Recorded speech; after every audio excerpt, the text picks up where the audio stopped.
បាទសួស្តីប្រិយមិត្តយើងទាំងអស់គ្នាបាទក្បាលវីដេអូនេះគឺថាយើងត្រៀមខ្លួនបាទចេញទៅរកកដោរកឃ្មុំរកត្រីដើម្បីយកមកធ្វើម្ហូបបាទហើយថ្ងៃនេះគឺជាថ្ងៃបាទចូលឆ្នាំបាទឆ្លៀតឱកាសនេះបាទពេលព្រឹកយើងទៅរកបាទម្ហូបបាទសម្រាប់ធ្វើគ្រឿងក្លែមអីចឹងណាហើយទៅវាយកដោនឹងបានដឹងអត់ទេបាទហើយឥឡូវនេះយើងកំពុងតែធ្វើដំណើរចេញទៅហើយបាទថ្ងៃនេះផ្លូវរៀងពិបាកតិចដោយសារតែភ្លៀងពេលភ្លៀងទៅយើងពិបាកធ្វើដំណើរដោយសារវាល្អិលអីចឹងដោយសារតែផ្លូវហ្នឹងវាជាប្រភេទបាទលេខឥតអញ្ចឹងវារៀងសាច់កង់ម៉ូតូរៀងល្អិលបន្តិចបាទបាទកន្លែងនេះយើងឈប់ចាំគ្នាដោយសារតែម៉ូតូមួយទៀតឈប់ឬក្រឹបទឹកបាញ់កដោហ្នឹងអត់ទាន់មកទាន់គ្នាអញ្ចឹងយើងឈប់ចាំគ្នាបន្តិចហើយកន្លែងនេះគឺជាបាទរោងដែលប្រជាពលរដ្ឋគាត់ធ្វើសម្រាប់ចាំស្រែប្រាំងមើលស្រែប្រាំងអញ្ចឹងដូចដែលឃើញស្រាប់អញ្ចឹងគឺសុទ្ធតែគ្រឿងចាក់តែម្ដងអានេះជាដើមអូយម៉ូយបាទមិត្តភក្តិខ្ញុំគេរំលឹកអនុស្សាវរីយ៍អញ្ចឹងណាគេធ្លាប់ទៅស៊ីផ្លែអូយម៉ូយនឹងពីទូចបាទឥឡូវនេះគេបាទមករឹសទាំងខ្ញុំទាំងគេបាទកាលពីនៅទូចបាទចូលចិត្តណាស់ផ្លែអូយម៉ូយនេះបាទដើរបេះគេខ្លះទៅលួចបេះបាទអូយម៉ូយរបស់គេអញ្ចឹងទៅឥឡូវនេះយើងជុំគ្នាហើយក៏រៀបចំចេញដំណើរទៅហើយបាទចែកផ្លូវគ្នាបាទម្នាក់ទៅឆ្វេងម្នាក់ទៅស្ដាំបាទកណ្ដោខែនេះរត់បានទេបងប្អូនដោយសារតែវាមិនមែននៅតាមសបុកចុងឈើដូចខែវស្សាវាលិចទឹកលិចរន់អស់អញ្ចឹងវាឡើងទៅនៅលើចុងឈើធ្វើសបុកអានេះខែនេះវានៅក្នុងរន់អញ្ចឹងយើងរត់បានទេដោយសារតែតើយើងកឹះរន់យើងកឹះបាទជួបកដោ2 3ដែរប៉ុន្តែវាយអត់បានទេវ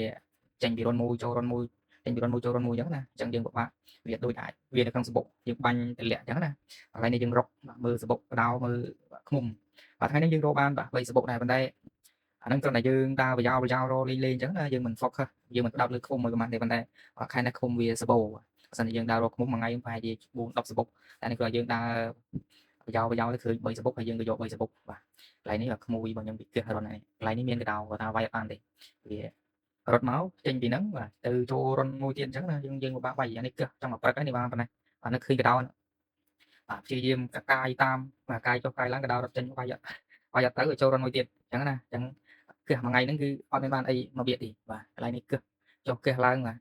ចាល់គ្នាក៏អត់បានកដោដែរខែនេះពិបាករស់បងប្អូនអើយកដោនៅខាងខ្ញុំតែបើដាក់លុបដាក់អង្គប់ឬក៏ព្រឹកយប់ឡើងយើងដើរឆ្លុះអានឹងបានតែបើយើងរកពេលថ្ងៃអញ្ចឹងវានៅក្នុងរន្ធហើយរន្ធវាមិនទៅរាក់ណាដូចឃើញស្រាប់ចឹងបាទឥឡូវនេះគឺយើងចាប់ផ្ដើមយកឃុំប្រមាសបុកហើយនេះឃុំលើកទី1នេះបាទក្មួយរបស់ខ្ញុំគឺបាទថាអត់ខ្លាចឃុំនេះឡើងទៅយកដោយបោះឲ្យផ្សែងជប់ត្រីអញ្ចឹងណាជប់ត្រីយកឃុំកន្លែងនេះកាច់យកឆៅតែម្ដងបាទហើយថ្ងៃហ្នឹងដែរយើងអត់បានដាក់កបិតដាក់អីទៅទេដោយសារតែយើងថាទៅវាយកដោអញ្ចឹងណាគោលបំណងធំរបស់យើងប៉ុន្តែចៃដន្យនេះយើងទៅអត់បានកដោក៏យើងបដូរ plan ទៅរកឃុំរកត្រីវិញអញ្ចឹងទៅយើងដាក់សំណាញ់ទៅដែរអញ្ចឹងណាមើលយកស្ដែងតែម្ដងយើងព្យាយាមយកទៅប្រើផ្សែងប្រហុយដើម្បីកុំឲ្យងាប់មេឃុំអញ្ចឹងណាដោយសារតែងាប់វាងាយនឹងផុតពូជអញ្ចឹងណាយើងទុកចិត្តប្រើផ្សែងប្រហុយអញ្ចឹងទៅហើយតែឃុំហ្នឹងគឺ slow salt 3សបុកហ្នឹងគឺអត់មានតិចណាទេ3សបុកដែលយកហ្នឹងគឺដូចអញ្ចឹងគឺបោះតែដៃប្រហុយទៅផ្សែងតិចអញ្ចឹងណាបើកន្លងមកធ្លាប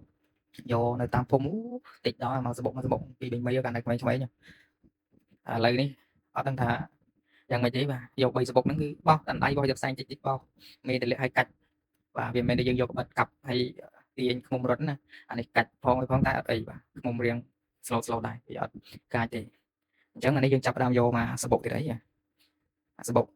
មិនហូបគ្នាប្រហែលទេឃុំប៉ុន្តែគ្នាឥឡូវនេះចាប់ផ្ដើមដាក់អង្គុបឲ្យផ្សែងឲ្យយកមកសបុកទៀតបាទនេះសបុកទី2កន្លែងនេះរៀងពិបាកយកបន្តិចដោយសារតែវារៀងបកងឃុំវារៀងធំអញ្ចឹងយើងកាច់ដៃវារៀងពិបាកបើសិនជាក្បិតអត់អីទេតែនេះបាទបកងវារៀងធំអញ្ចឹងយើងពិបាកកាច់បើអីចឹងណា